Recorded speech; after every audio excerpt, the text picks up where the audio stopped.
Hello, everyone, and welcome to another episode of Asia Pickleball Insider. I am your only host for this week, as Rob, if you guys have seen his Instagram, is still undergoing recovery from his recent surgery. He'll be back soon enough. We're missing him, but that's not gonna stop Asian news from being shared with all of you. This episode is, of course, powered by SportsPredict.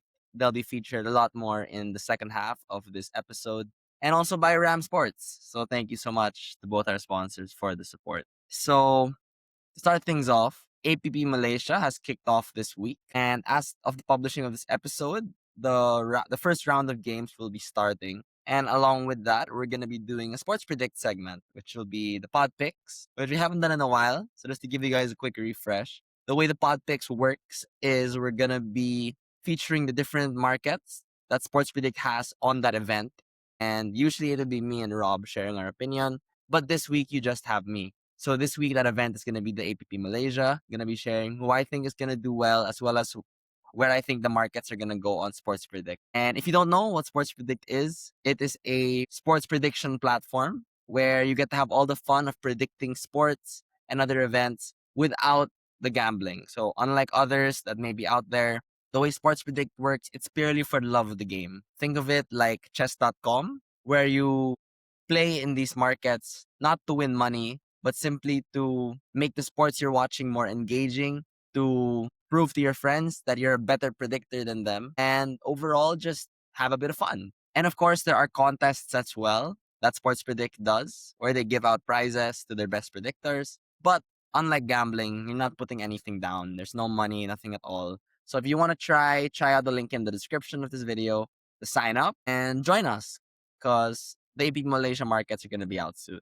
So before we get there, another thing happening in Asia is the PPA. So next month is when PPA Hanoi is going to be happening. And that event is also going to be very interesting. We're probably going to do a sports predict market there as well. And the reason for that is that we have a whole different batch of US pros who are going to be competing in Asia for the first time. So of course you have returners like Caitlin Christian, Zane, and Tyson. Caitlin Christian, of course, the one who won a double crown in Malaysia, and Tyson as well, who has 2 golds in PPA Asia. So it's good to have them back. But on top of that, you also have Colin Johns, who's been in Vietnam for the past few months, who's going to be playing in his first PPA event since, if I'm not mistaken, in November or October. So it's going to be exciting to see how he does. On top of that, you have world number 2, course, the partner of Ben Johns, Gabe Tardio, coming to Asia. Most likely thanks to his recent Focolos signing. He's going to be playing in some of the PPA Asia events here so that Focolos is able to show off their brand new ambassador. It's going to be cool to have someone like him here. On top of that, you have his MLP partner as well, Hayden Patrickin, who, don't tell Rob, might be my favorite pro player who's going to be competing here as well. And then on top of that, you have Dylan Frazier as well. And of course, Tyra, Hurricane Black. So lots of great pros who are coming to compete next month.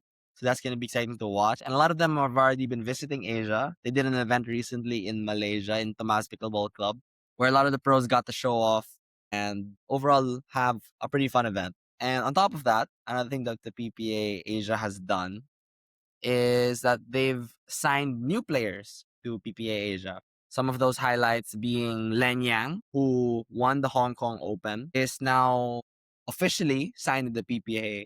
Honestly, I was a bit surprised that he wasn't, but very good for him, very happy for him. On top of that, you have the couple of Kenta Miyoshi and Aiko Yoshimoto, who also got signed to PPA Asia. So congratulations to them. Hope that goes well. But of course, with PPA contract signings also comes the exclusivity, which we've said our opinions on that. And we've said how it can be a good thing and a bad thing. But of course, we're hoping for the best for the players and hope this works out for them. So hoping for their continued success in the PPA moving forward. The next topic will be, of course, the APP Malaysia. That event has already started, and it's cool now having two different, both the PPA and the APP competing in Asia. Lots more events that I can watch on my time zone. So really, really looking forward to that. And yeah, so the APP, we have the Sports Predicts markets coming up. So we're going to be covering them one by one. So for the men's singles, the markets available are: will Jack Wong make it to the semifinals? Of course, Jack Wong being one of the most prominent Asian players He's won multiple PPA Asias. He's a single specialist. He has been absolutely kicking butt in every non-PPA tournament in Asia. But this APP tournament is no slouch. He's going to be playing against the likes of Ryler DeHart, Richard Liverneese, and a whole bunch of other US pros. So will he make it to the semis? I think is a very interesting market. For me personally, I'm probably gonna be leaning towards a yes on that. Simply because I know what Jack Wong is capable of. Is it a guarantee? No, not at all. But he is definitely one to show up, especially in Asia. He's used to the environment, he's used to the atmosphere. This is not necessarily his home court, but he's at home here in Asia. So looking forward to see him put on a good performance. The next market would be, will it be two US pros in the finals? Now, this is a repeated market for multiple different events. And if we look at the way the bracket is structured, so here we can see that some of the early rounds have already begun. Here in the men's singles, we see, of course, Ronan Cameron, who's already qualified to the round of 16, who will be facing off against Ruben Gonzalez, who is a Filipino pro. So excited to see him up there. And that'll be happening tomorrow. But he's one of the US pros that can make it to the finals. On the other side of that, the round of 16, you have Thomas Yu, Ram Sports athlete. Moving forward, you have quarterfinals. So this is what I was talking about. If Jack Wong wants to make it to a semifinals, he will first have to get through Richard Liverneese. This is going to be a very, very exciting match. So make sure to tune into that tomorrow. On the other side, you have Riley DeHart. Right here, you already have Casey Diamond playing against Tanner Tomasi. So lots of heavy hitters here in this tournament. And of course, on the other side, you have the one and only Purple Jesus playing off against Fu Kyun, who, of course, PPA Asia medalist himself. So this singles is stacked. So, of course, going back to the market that I was talking about, of will it be two US pros in the finals? It is difficult to say because you have Jack Wong and you have Fook, of course. And I'd argue Ruben has a chance. He was an ATP tennis player, but we'll see how that goes. Of course, he's playing off against Ronan Cameron, so tough matchup for him. However, I would give this market about a 70-30 that it would be two US pros in the finals. So for the women's singles, one of the markets that I'd like to discuss would be, will Nicola Schumann make it to the quarterfinals? And the reason why I ask is if you look at this bracket, we can see that in order for it to get there, we have a Ram Sports versus Ram Sports battle right now, where it's Rose Van Riek facing off against Nicola Schumann. Now, Rose is the higher rated player, so I would say the odds should lean in her favor, but I would not count Nicola out. She is a very, very strong player. Her and her team recently won the Australian Open Pickleball event, so congrats to her. And this is going to be an exciting match to watch. So tune in for this. Then moving on to the men's doubles, we have, of course, a ton of great teams participating. You have Richard Liverneese and Tanner Tomasi playing together. You have Jack Foster and Roman Estareja, as Rob would say. You have Harsh Mehta playing alongside Jack Wong. That's a very, very exciting pairing. You have Casey Diamond playing alongside Riley DeHart. You have Ronan Cameron and Zachary Marceau. I'd say one of the most exciting pairs, if not the favorites, in my opinion, would be Jack Monroe and Ryan Fu. Ryan Fu, of course, having been banned by the PPA, playing in an APP event. So really, really excited for him. Excited for him to put on a show. And it's going to be fun to watch, for sure. Of course, you have Thomas Yu also playing with Purple Jesus. That's going to be a very, very fun team to watch. So yeah, going back to that market, we can see that Jack Monroe and Ryan Fu have, I'd say, a relatively easy path to the finals. They will have to get through a few teams. They will have to get through Brandon Lane and Louis Laville, as well as, as a Filipino, of course, I'm rooting for Ruben Gonzalez and Leander Lazaro, of course, the Philippines team. Of course, they also have to get through Thomas Yu and Purple Jesus. So it's a tough road, but I think that Jack and Ryan definitely have it in the bag. I'd actually put these other odds pretty high, maybe 80-20. So if you see the market for that on SportsPredict, that might be a buy for me. Next to that, you also have, will Jack Wong and Harsh Mehta make it to the semis? Now, if we look at their side of the bracket, we can see that they would have to get through Jack Foster and Roman Estareja. They would also have to get through Richard Liverneese and Tanner Tomasi. So don't get me wrong, Jack and Harsh could definitely pull off an upset. But against a team like Tanner and Richard, I would say that they are the underdog. Maybe a 40-60 odds for them. On top of that, you also have Will Thomas Yu and Purple Jesus make it to the semis. So this is another interesting matchup.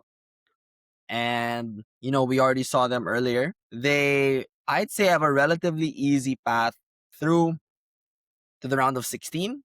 But that quarterfinals matchup against what could be Jack Monroe and Ryan Fu would make it difficult. So I'd say if you're putting, well, not money, if you're predicting on Jack and Ryan to make it to the finals, I might put this market as a no.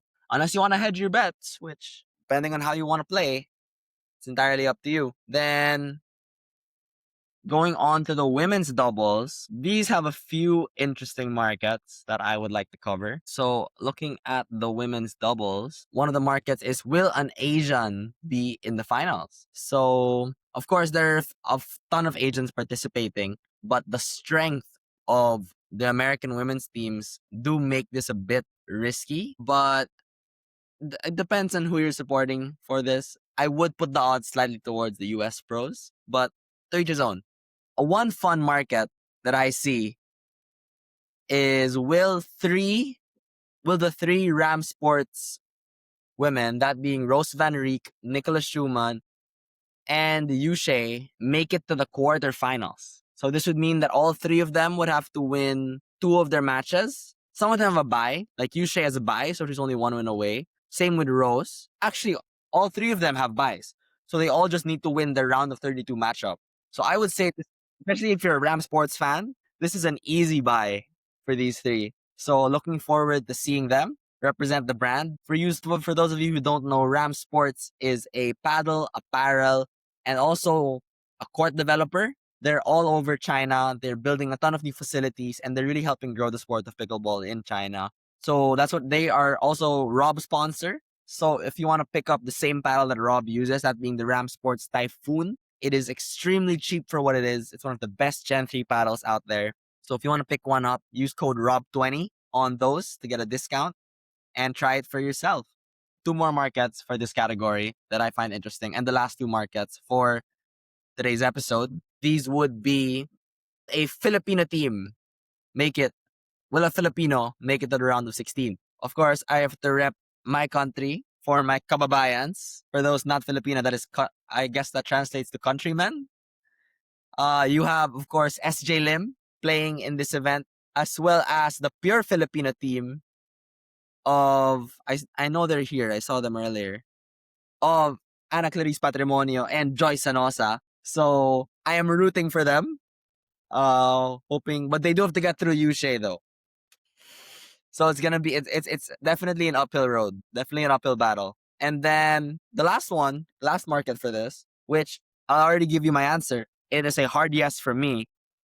Is, will any of the 3 Ram Sports teams make it to the finals? Now, there's a ton of competition. The US pros are gonna put up a crazy fight. But if I get the route for Rose Van Riek or Nicola Schoman or Yushe, I am rooting for them. They are incredible, incredible athletes, and I am so excited to watch. So if you want to try, I laid out my tips, my predictions for the APP Malaysia. But of course, if you want to play as well, you should check out SportsPredict in the description. It is an incredibly fun site that makes watching your favorite sports even more fun, allows you to win great prizes. And again, none of the gambling, sports betting that's been really messing with a lot of people last few years. So it's a quick episode, mainly focused on the pod picks. Again, really missing Rob over here, but can't wait for him to come back. Support him, guys. Send him your support. Check him out on Instagram. He's been posting a lot recently, even though he's been sick.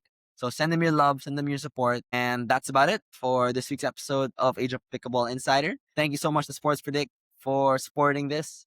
And thank you, Ram Sports. We appreciate you both. That's it for this week's episode. Thanks everyone for watching. Don't forget to subscribe and like and comment if you have anything else to say. But yeah, that's it for this week's episode. Thanks for watching.